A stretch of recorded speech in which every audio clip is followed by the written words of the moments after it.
Assalamualaikum warahmatullahi wabarakatuh. Sahabat Nabi Hurairah radhiyallahu an menyampaikan katanya Nabi bersabda, sabdanya ma baina baiti wa mimbari, adapun jarak tempat antara rumahku dan mimbarku, mimbar itu tempat khutbah itu. Ma baina sesuatu baina baiti wa mimbari yaitu di antara rumahku dan mimbarku, khobar muqaddam, mudhof mudhof ilaih. Raudhatun adapun raudhah. Raudhah itu taman. Taman itu maksudnya taman surga. Maksudnya tempat yang mengantarkan kita masuk surga. Raudhatum mir riyadil jannah. Taman dari taman-taman surga. Wa mimbari dan adapun mimbarku ala haudi. Yaitu berada di tengah-tengah kolam kalau bahasa kita. Jadi maksudnya mimbarnya Nabi itu sebagai pusat menyampaikan ilmu. Disitulah seperti air yang memancur, yang banyak orang bisa menghilangkan dahaga, membersihkan diri, mendapatkan banyak kesegaran dan kesehatan, dan mendapatkan banyak ilmu. Ini pelajaran ya, kalau dimungkinkan tempat itu dekat dengan masjid. Kalau enggak, boleh tempat kita jauh, tapi badan dan hati kita tidak pernah jauh dari masjid. Dan usahakan rumah kita dan jarak antara rumah dengan masjid itu semuanya menjadi nilai ibadah dan pusat ilmu. Disitulah banyak barokah. Kita punya rumah di kanan kiri kita, menikmati barokah atau kebaikan, manfaat dari keberadaan kita dan rumah kita. Itu tempat antara rumahku dan mimbar itu dapat mengantarkan ke surga. Merupakan taman dari taman-taman surga. Hadis Bukhari 1887. Menurut Siti Aisyah radhiyallahu anha qalat, lamma qadima, setelah datang siapa Rasulullah sallallahu alaihi wasallam al-Madinatah ke kota Madinah, wu'ikah, sakit demam, sakit panas. Sebagai manusia biasa, karena cuacanya berbeda antara Mekah dan Madinah, sakit panas. Abu Bakrin, siapa dikena sakit panas, siapa sahabat Abu Bakar, wa Bilal dan sahabat Bilal. Ini hadis Bukhari 1889. Karena memang kota Madinah itu dulu, sebelum Islam datang, sebelum Nabi dan para sahabat masuk ke kota Madinah, menurut Siti Aisyah radhiyallahu anha, hiya aubau ardillah. Di situ banyak penyakit di kota Madinah itu. Nah, setelah datangnya Islam, setelah datangnya Nabi dan para sahabat, kota Madinah ini menjadi kota yang bebas dari penyakit. Silahkan terjemahkan dan jelaskan sendiri. Bagaimana mestinya kita datang ke suatu tempat, lalu di situ kedatangan kita sangat bermanfaat terhadap tempat itu dan lingkungan itu. Mungkin dari doa kita bersama-sama, mungkin dari gaya hidup kita yang bersih, baik itu udara maupun bersih dari berbagai sampah hewan, sampah manusia, baik itu dari berbagai. Jadi ini pelajaran ya. Lalu kalau begitu, bagaimana apabila di suatu tempat itu terjadi wabak, penyakit yang menular? Apakah kita harus datang ke tempat itu? Dihubungkan dengan hadis yang lain, Kalau kita di dalam, tenang saja. Sambil berdoa, menjaga jarak, jaga kebersihan, jaga rajin mandi, rajin berwudu, makan juga yang sehat, tidak ada pewarna, sayur, segala macam. Tapi apabila kita berada di luar, maka kita tidak memasuknya. Kecuali darurat. Satu. Kecuali iman dan badan kita sehat, kuat. Oleh karena itu di zaman Sayyidina Umar ketika disampaikan saat Sayyidina Umar dari Madinah hendak ke kota Syam, bahwa di kota Syam itu sedang terjadi banyak orang sakit atau penyakit menular, maka Sayyidina Umar menyampaikan demi untuk kepentingan umum, khawatir ada yang fisik dan imannya nggak kuat, imunnya nggak kuat, khawatir nggak tahan. Lalu kata satunya, kenapa sahabat Umar kok nggak masuk? Kalau terjadi sesuatu itu kan qadha, kata Sayyidina Umar, karena ini untuk menjaga iman dan imun, khawatir ada yang nggak kuat, nahnu nafirru min qadarillah ila qadarillah. Kami menghindar dari takdir yang baik kepada yang lebih baik. Jadi kalau begitu bagaimana solusinya? Di zaman Nabi, Nabi masuk ke kota Madinah. Padahal kota Madinah itu tempat yang paling banyak penyakit menular di sana. Kenapa Sayyidina Umar waktu di Syam beliau tidak masuk? Maka kalau begitu lihat situasi dan kondisi. Pertama Nabi darurat karena memang sudah diperintahkan oleh Allah untuk hijrah. Keduanya karena memang diusir oleh penduduk Mekah sampai mau dibunuh. Nah, itu At-Taubah ayat 1 sampai 5, Al-Hasyr ayat 1 sampai 5. Di samping darurat, diusir, ketiganya itulah akibat doa orang yang alim, apalagi Nabi. Jadi beliau konsentrasi berdoa. Jadi jangan sampai kalau ada penyakit justru masjid ditutup. Terbalik itu. Pasar yang dikurangi, orang dari luar negeri yang diseleksi, orang yang luar daerah diseleksi kecuali ada kepentingan. Kalau ada kepentingan dikasih kemudahan, maka masjid tetap dibuka dengan tetap menjaga prokes, dibantu oleh aparat kesehatan, keamanan, untuk orang silahkan masjid tetap normal, tapi dijaga agar yang sehat tetap ke masjid, sambil berdoa, menjaga kesehatan, kerukunan, saling bantu. Dari masjid kita bisa mengumpulkan beras, dari masjid kita tahu siapa saudara kita yang sakit, dari masjid kita untuk membantu menguatkan bahwa kamu insya Allah sehat, kamu bisa sembuh. Dari masjid perjalanan pergi dan pulang kita menghirup udara yang segar, panas, segala macam agar badan kita itu bisa sehat. Jadi ini satu sisi ya. Jadi Nabi waktu itu masuk karena di samping Nabi betul-betul berdoa, artinya ulama banyak berdoa, ya. Dan Nabi ibaratkan meyakinkan bahwa sahabat semua insya Allah harus kuat dan insya Allah dalam keadaan kuat pertahanan tubuhnya. Sehingga ketika ada sahabat yang sakit dalam hadis yang lain karena udara Nabi segera memberi air susu onta. Itu hadis Bukhari itu nanti di pertemuan yang lain. Jadi Nabi itu ibaratkan oknum pejabat, beliau selalu menjaga kesehatan rakyat yang masuk ke kota Madinah dengan memberikan makanan dan minuman yang betul-betul fasilitas yang baik untuk masyarakat, untuk rakyat, termasuk kepada para tamu yang datang ke Madinah, sehingga begitu masuk ke Madinah, orang Madinah sehat, tamunya juga sehat. Jadi begitulah sehingga yang awalnya Madinah ini tempat di mana di situ banyak wabak, penyakit menular, maka menjadi penyakit itu hilang dengan sendirinya, tidak betah karena banyak doa, orangnya bersih, hatinya bersih, lingkungannya bersih semua. Maka dengan sendirinya penyakit hilang.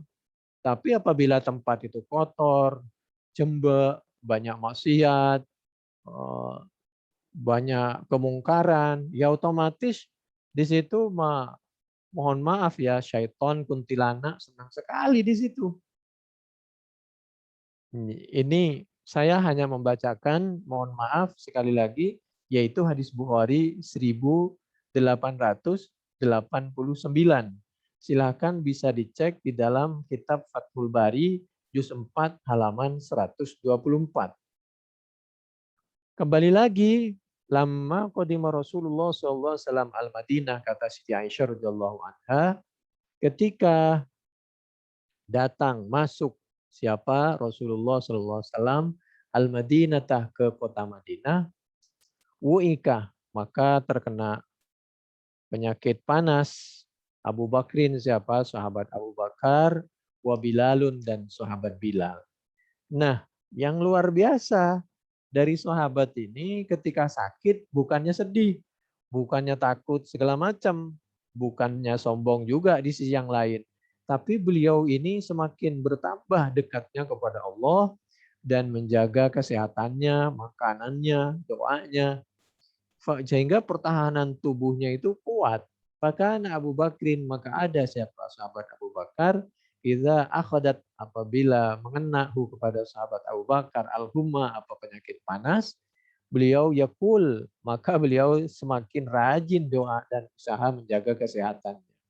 Terbukti dengan ucapannya dalam syairnya, kullum ri'im musabbahim fi ahlihi wal mautu adna min syiraki na'lihi. Kullum ri'in, adapun tiap-tiap seseorang. Musabbahin, yaitu waktu masih pagi, sarapan bersama, minum bersama, bercengkrama bersama, fi ahlihi, di tengah-tengah keluarganya. Tapi ingat, bagaimanapun, siapapun, dan kapanpun, wal mautu, dan hal adapun mati, adna min syiraki na'lihi, yaitu lebih dekat dari tali sandalnya, tali sepatunya. Karena sandal di zaman dahulu itu pakai tali. Sandal nggak pakai tali, nggak bisa dipakai. Maksudnya kemanapun kita berada, dimanapun, kapanpun, kita itu tidak akan pernah jauh, lepas, luput dari wafat, kematian. Sehingga kapanpun mau wafat nggak ada masalah. Yang penting tugas kita sudah berdoa, sudah menjaga kesehatan, maka insya Allah setelah itu kita serahkan, biarkan Allah nanti yang membantu, yang mengarahkan segala usaha kita. Begitulah. Jadi beliau sakit ya ya biasa aja gitu. Jadi luar biasa, malah tambah keimanannya, tambah imunnya, tambah kesehatannya secara jasmani dan rohani ya. Demikian juga sahabat Bilal, sama. Kalau beliau merasakan sakit, sebagai manusia merasakan sakit, panas. Tapi semakin sakit, semakin dekat kepada Allah. Bukan semakin putus asa. Jadi manusia semakin di sisa umur mestinya bukan semakin lalai. Semakin ingat mestinya. Wa kana Bilal idza aqla anhul humma yarfa'u aqiratahu. Yaqul. Maka beliau doanya, frekuensi doanya semakin panjang, semakin lama, semakin husuk kalau bahasa kita. Ala laita syi'ri hal abitanna lailata biwadin wa hauli idkhiru wa jalilu wa hal aridan yawmam miyahama jannati wa hal yabdu li syamatu wa taufilu. Sama aja. Jadi kamu ini Bilal bukan siapa-siapa, sama dengan orang lain. Bisa sehat, bisa hidup, bisa wafat juga. Artinya jangan berlebihan, jangan menyombongkan diri, ya jangan terlalu takut wafat. Karena memang tinggal menunggu giliran manusia itu. Jadi kalau begitu tugas kita hanya berdoa dan berusaha dan menempatkan diri, memantaskan diri untuk ya berusaha untuk menjadi orang yang baik-baik dan diridhoi oleh Allah. Waqala, dan menyampaikan sahabat Bilal, Allahumma an syaibah. Ya Allah, mudah-mudahan Engkau memberikan pelajaran yang tegas.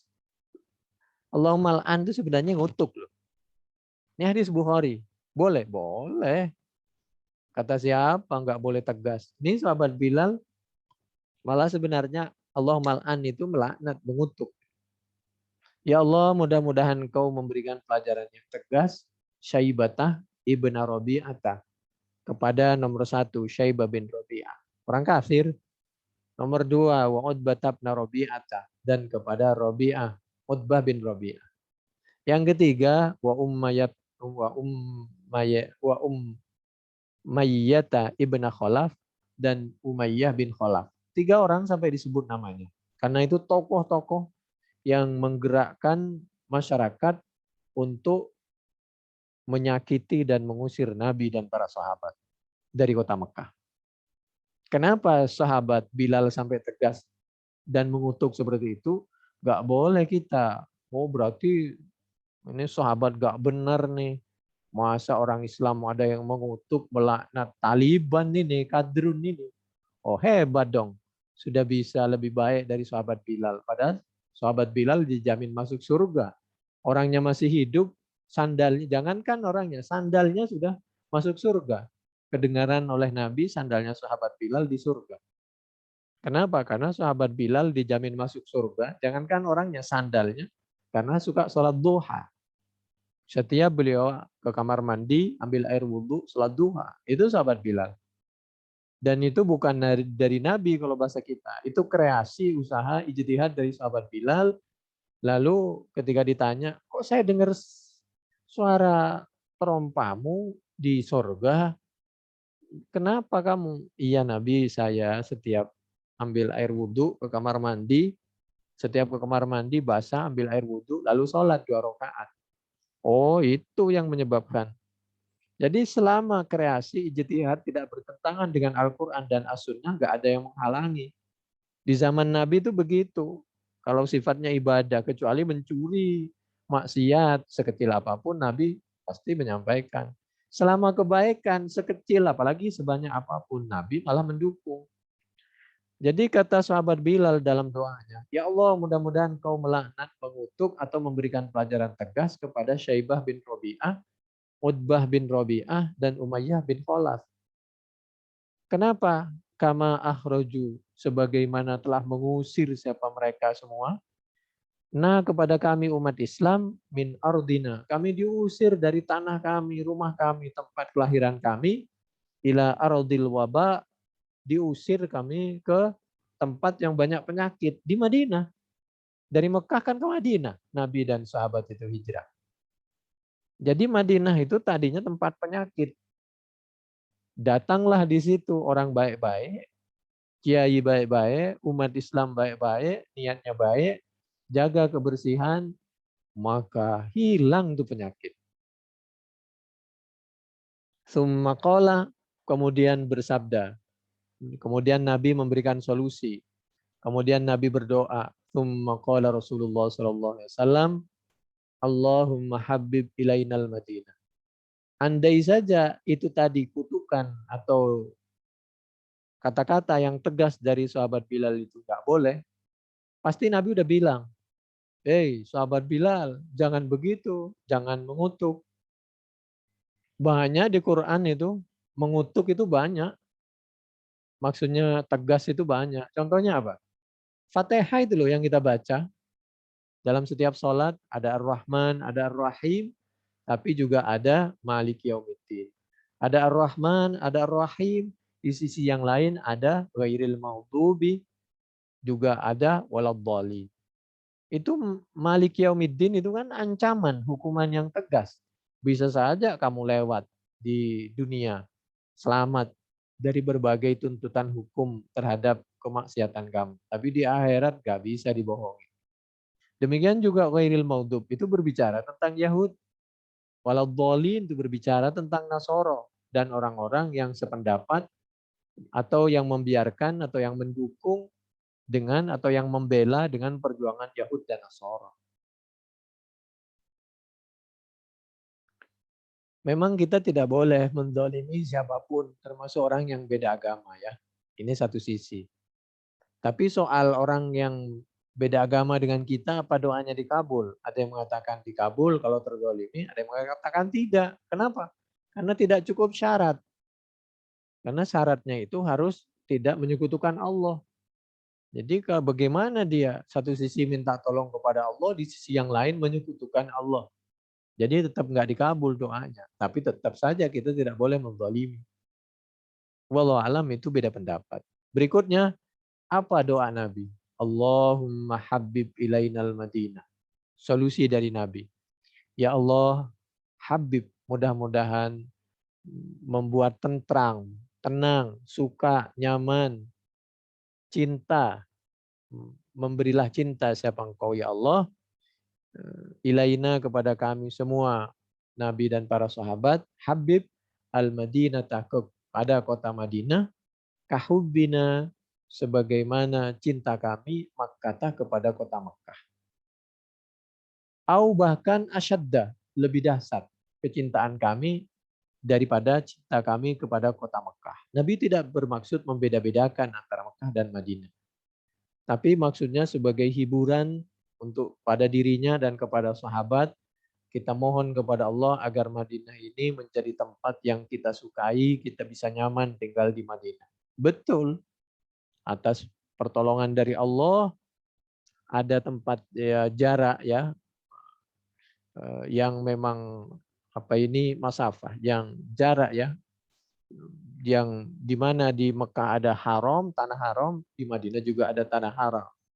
Di Mekah beribadah dapat pahala yang banyak, di Madinah juga.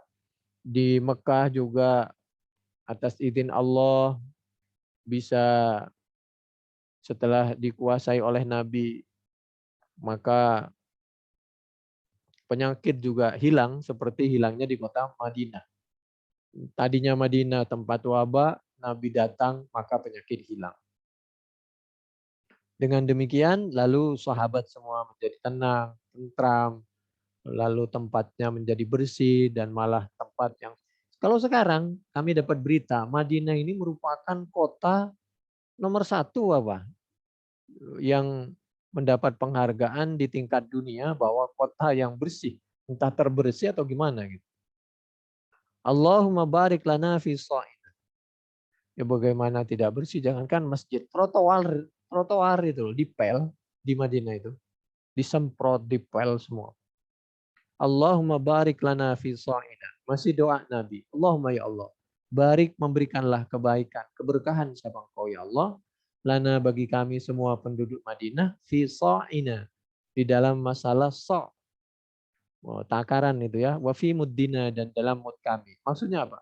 Ya Allah, mudah-mudahan Madinah ini merupakan tempat yang barokah di bidang ibadah maupun di bidang ekonomi. Hubungannya dengan sok dan mut itu kan hubungannya dengan ekonomi. Untuk memenuhi kebutuhan rakyat dalam hal memenuhi kebutuhan ya pangan dan papan. Sandang dan pangan. Seperti sekarang ini di musim Covid seperti ini banyak orang yang kekurangan. Jadi ditinjau dari berbagai sudut, mana yang penyakit, mana yang pemutusan orang bekerja, pengurangan, mana yang segala macam. Jadi Nabi itu berdoa dunia maupun akhirat. Wasahihha. Kemudian doa Nabi yang ketiga masalah kesehatan. Wasahih dan menyehatkanlah siapa engkau ya Allah. Jaga kesehatan, berikan kesehatan kepada Madinah, lana untuk kami. Jadikan tempat yang bersih. Umat Islam itu 14 yang abad yang lalu. Quran, ya ayyuhal mudaththir itu. Wathiyabaka fatahhir. Al-Ma'idah ayat 6 itu tentang wudhu, kebersihan. Mandi juga berkali-kali perintahnya. Wa in kuntum junubam fattaharu. Tapi kalau ada manusia umat Islam beragama Islam tapi jorok, ini yang kadang-kadang membuat kita bingung. Padahal Quran dan As-Sunnahnya agamanya mengajarkan kebersihan. Tapi umat Islam kenapa ya? Masih suka, ya begitulah. Wasahihalana. Kecintaan, kemauan, kenyamanan tinggal di kota Mekah. Berikutnya ekonominya mudah-mudahan lancar, masyarakatnya tidak kelaparan. Ketiga mohon masalah kesehatan. Wasahhihalana. Itu Nabi. Berikutnya yang keempat doa Nabi, wangkul hummaha ilal juffah. Ya Allah, mudah-mudahan karena semua di langit dan bumi ini, di bawah kolong langit dan bumi ini kan semua itu berada di dalam kekuasaan Allah.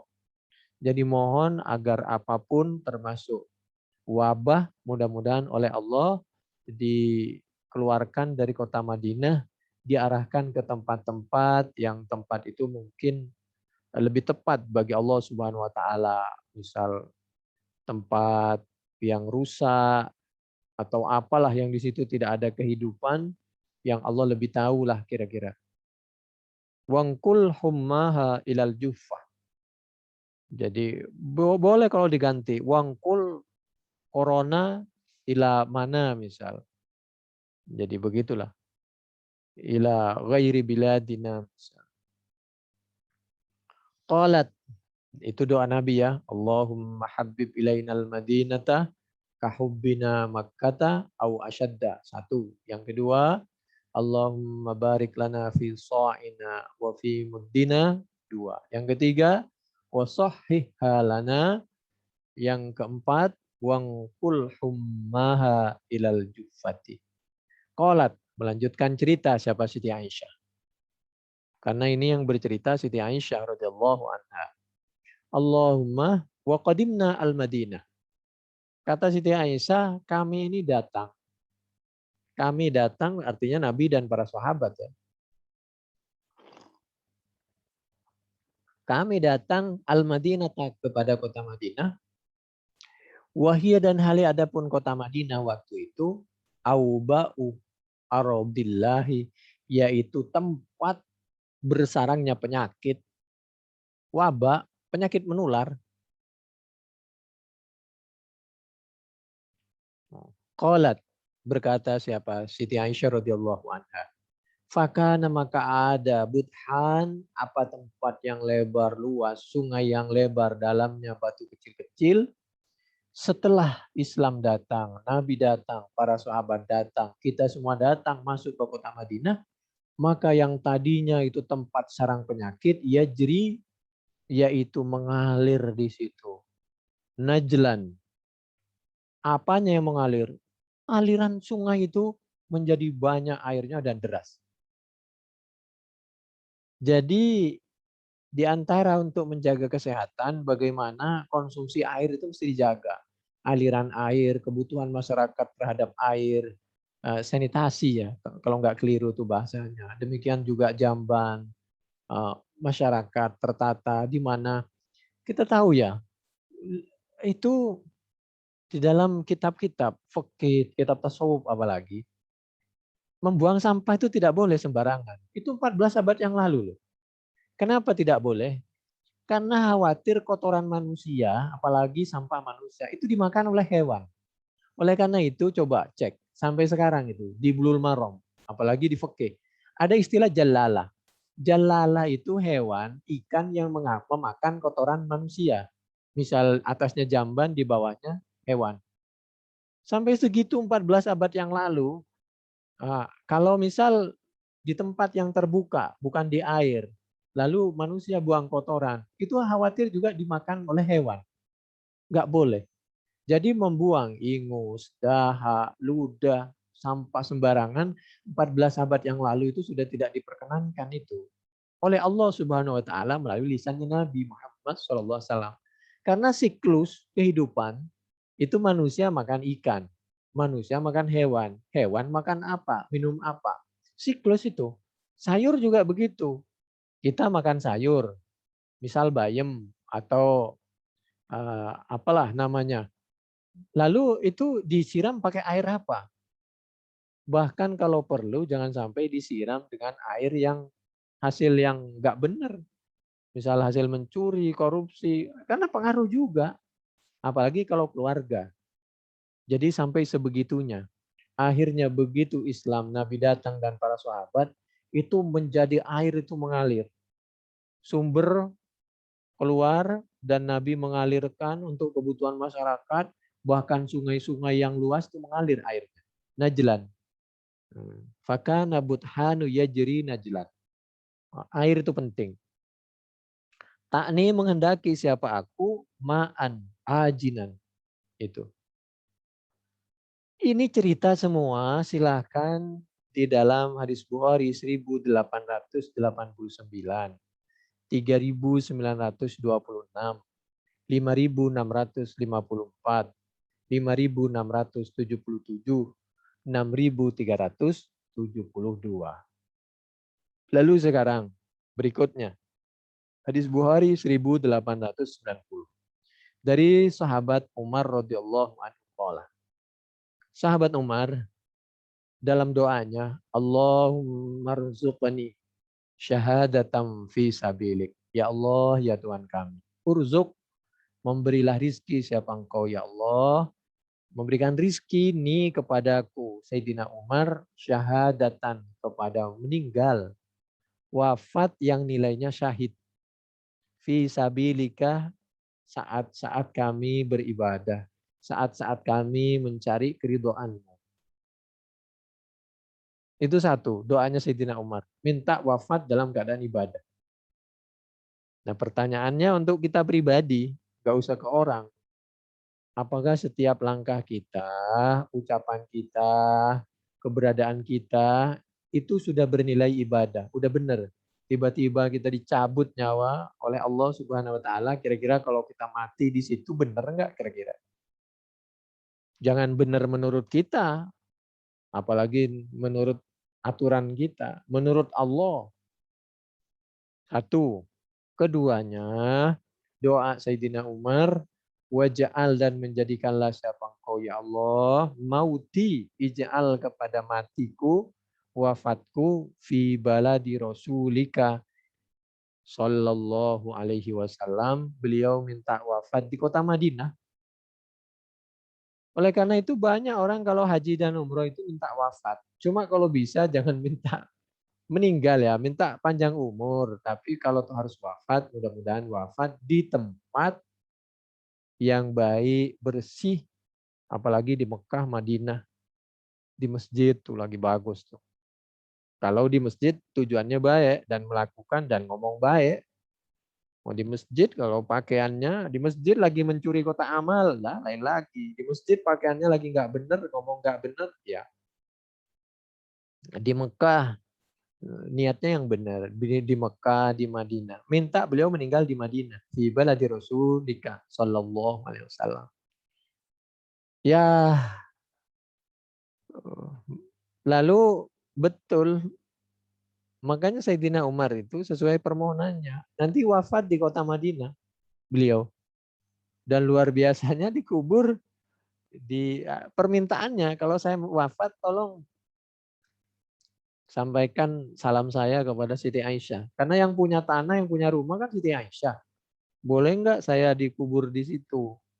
Kalau nggak boleh ya nggak apa-apa. Karena itu kan hak beliau. Rumah-rumah beliau, tanah-tanah beliau. Itu Raudhah, rumahnya itu. Kuburan Nabi itu kan rumah Siti Aisyah, rumahnya Nabi. Sahabat. Lalu kalau boleh ya Alhamdulillah. Nah nanti pesannya dua kali. Kalau misal saya betul-betul wafat, saya digotong mayat saya atau sebelum digotong, tapi saya udah betul-betul wafat. Itu tadi sebelum wafat yang pertama. Izin boleh nggak dikubur di situ. Nah yang kedua, beliau menyampaikan itu waktu masih hidup semua. Yang berikutnya langkah yang kedua, kalau misal saya udah betul-betul wafat, nah saya itu tolong tanya lagi, boleh nggak? Artinya bukan karena sesuatu, memang betul-betul boleh, bukan karena terpaksa. Kalau boleh, silahkan gotong saya masukin ke dalam untuk dikubur di sana. Biar kami dikumpulkan dengan orang yang kami sangat sukai, yaitu min ibadikas sholihin, yaitu Nabi Muhammad SAW dan sahabat Abu Bakar. Kami ingin tidak jauh dengan beliau di dunia maupun di akhirat. Boleh gitu. Akhirnya Siti Aisyah mengalah. Iya, mestinya saya yang dikubur di situ, itu tanah saya, biar saya kumpul sama suami dan bapak saya. Ya sudahlah kalau begitu. Silakan Sayyidina Umar di sana, saya di Baqi. Luar biasa Siti Aisyah ini pengorbanannya. Dan ya begitulah cara Allah ya. Meskipun ya kita minta dalam keadaan diridhoi, tidak ngerepotin, dalam keadaan ibadah dan dipastikan ahli surga, berkumpul dengan Nabi Muhammad SAW dan keluarganya. Cuma mudah-mudahan tidak dengan cara yang di luar kemampuan kita. Sayyidina Umar ini wafat waktu mau sholat subuh, ditusuk. Itu nanti ceritanya di hadis yang lain. Betul, tidak habis begitu beliau mengantarkan kepada beliau wafat, dikasih minum, keluarlah dari usus yang luka itu.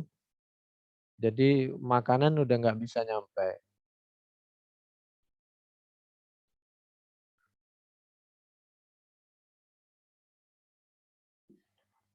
Kalau dalam keadaan kami baca aja ya. Wa huwal marad al-am wa la yu'aridu qudumuhum 'alaiha wa hiya bi hadhihi sifah nahyu sallallahu alaihi qudum ala ta'un. Lianna dzalika kana qabla an-nahyi aw anna an-nahya yukhtassu bit-ta'un wa nahwihi minal mautid dari ilal marad wala am. Kalau itu pasti, maka jangan dekat-dekat. Tapi kalau belum pasti, maka berdoalah dan berusahalah. Jadi kalau begitu, kita ini masuk ke suatu tempat yang di situ ada penyakit atau ada apa saja, lihat situasi dan kondisi. Kalau kira-kira kita bismillah mampu atas pertolongan Allah, hati-hati, waspada, jaga kesehatan, imun, ya bismillah. Untuk membantu kebutuhan orang lain seperti dokter itu kan. Tapi kalau kita tidak mampu, jangan memaksakan diri, apalagi imun tidak kuat dan lain sebagainya. Ini hadis Bukhari yang doanya Sayyidina Umar itu 1890. Sekali lagi minta sehat dan panjang umur ya. Nah, kalau toh harus wafat pada suatu ketika, mintalah lagi sedang beribadah, misal, atau sedang dalam keadaan suci, auratnya tidak terbuka dan tidak dipegang orang, demikian juga tidak sedang melakukan maksiat, betul-betul dalam keadaan ibadah, syukur kalau wafat di Mekah atau Madinah. Dan ya namanya manusia tidak ada yang tidak wafat. Nabi aja wafat. Cuma mudah-mudahan ya Allah biha ya Allah bihusnil khotimah. Mudah-mudahan kita wafat dalam keadaan husnul khotimah. Ya Allah biha ya Allah bihusnil khotimah. Allahumma ja'ala akhir kalamina dan tihai ajalina. Qawlan la ilaha illallah Muhammadur Rasulullah sallallahu alaihi wasallam. Mudah-mudahan akhir hayat kita setelah kita membaca dua kalimat la ilaha illallah Muhammadur Rasulullah atau asyhadu an la ilaha illallah wa asyhadu anna Muhammadar Rasulullah. Amin ya rabbal alamin. Demikian yang kami sampaikan ini adalah hadis Bukhari mulai dari 1888 sampai 1890, kitab Fathul Bari juz 4 halaman 123 di sebelah kiri sampai 128 di sebelah kiri lagi. Demikian mudah-mudahan bermanfaat. Subhanakallahumma bihamdik asyhadu an la ilaha illa anta astaghfiruka wa atubu ilaik. Assalamualaikum warahmatullahi wabarakatuh.